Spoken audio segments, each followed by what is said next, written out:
This is David Finzer at Truth and Lies Radio on the Overseas Radio Network. You can join the conversation by calling on our toll-free number in the U.S. and Canada, 1-855-655-2121, or you can reach us on Skype at ORN Live.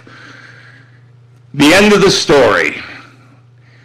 The next thing that happened was, after being indicted, I was, of course, shocked. I hadn't done anything wrong. I didn't know anything about it. So I hired an attorney that I knew, and I voluntarily returned to the United States with 6,000 pages of documentation. Because when I deal with clients, frankly, if they write me an email that says, "Happy birthday," and I write back, "Thank you," it goes in the file. Never hurts to keep a good paper trail. Anyway, I sat down with the attorney, the United States Attorney for Utah, the FBI agent in charge of the case, and the SEC attorney who called me. And we went through everything, and after 3 days they said, "Gee, we can't prosecute you. You're innocent." And I said, "Why didn't you just send me the letter that I asked for, and we wouldn't have had to go through all of this?" And the SEC attorney smugly said, "Well, I just assumed that you were offshore, you were a crook." And I said, "What the hell ever happened to the presumption of innocence?" And he said to me, "We gave that up a long time ago." And then I said some things that would make a sailor blush. Anyway, they convicted the guy, sent him to jail, and then the U.S. attorney applied to the Attorney General of the United States, this was under George W. Bush, for permission to withdraw the indictment. I'd never been arrested. I'd never been arraigned. To this day, I've never been sued or arrested. But he had this apply to the Attorney General. And you may remember John Ashcroft. He's the one who got beaten by the dead body when he ran for re-election as a senator. Anyway, the letter came back from Washington denying permission to withdraw the indictment, and I'm not kidding, on the grounds that they, quote, did not want to establish a precedent of withdrawing an indictment simply because someone was not guilty. Now, I can think of a whole lot of words to describe that, but none of them am I allowed to say on this station. So, because of this police state mentality, for the next 4.5 years, they investigated me, reinvestigated me, reinvestigated me, checked every record they could, and finally on July 13th, 2004, at the government's motion, they withdrew the indictment against me. I can't think of any other person, I can't find any other person whom that's happened. So I guess in a way I have all the luck, good and bad. People ask me, well, why didn't you cut a deal? Because they offered me everything, unsupervised probation, etc. But I really decided that when it came down to it, there was a time to stop and fight. And of course, I was rather younger then, and I just decided this was where I drew the line in the sand. And the really funny thing is, since that time, the FBI from time to time has come back to me to consult on issues of international fraud, money laundering, terrorism financing, etc. It's really an amazing world.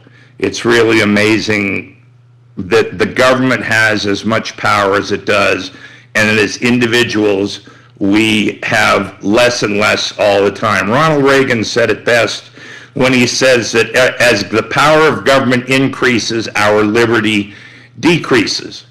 So I thought I was through with the government. And I had left Nevis mainly because Nevis really had no doctors. It's a nice little island, beautiful little island of 9,000 people in the North Caribbean, and I ended up buying an offshore banking license in Montenegro, which used to be used to be united with Serbia in Serbia, Montenegro. And at my grand opening of the bank, a gentleman by the name of Dr. Andrew Vonnegut, because I said I'd name names, and I do, showed up at my grand opening party, and in front of witnesses, including an Australian attorney and the deputy ambassador of the State of Israel, got really drunk and came up to me and bragged that his job was to put me out of business. He didn't like the fact that we were operating an offshore bank and not laundering money and not dealing with criminals, etc. And the Australian attorney was shocked. He said, "What compensation do you intend to pay to Mr. Finzer and his investors for putting him out of business?" And they said, "None. We don't have to. We're the United States. We pay for the government payroll for this country, so they'll do whatever they want." Well, they did. The Supreme Court of the country, the Constitutional Court, which only had 3 weeks left to go in its term, was called back into session. They called secret sessions. We applied to be heard. They refused to let us be heard. And then they ruled that the protection clauses of the offshore banking law were unconstitutional because they violated the constitutional ban on monopolies, which no one has been able to explain to me yet. And Parliament then started to take up the legislation to withdraw the offshore banking law. They passed it.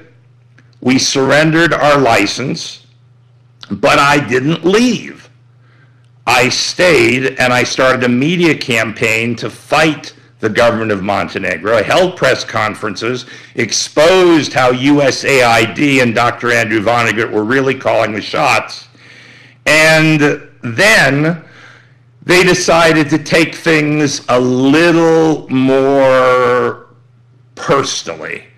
At midnight on June 1st in 2006, 15 armed men broke into my house, and I was forced out of my house and told to get out of the country, and I was only allowed to take 2 suitcases, my laptop, and my dog.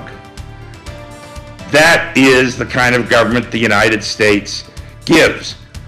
Now, we have to go to take a break for a word from our sponsors, but we'll be right back, so don't go away.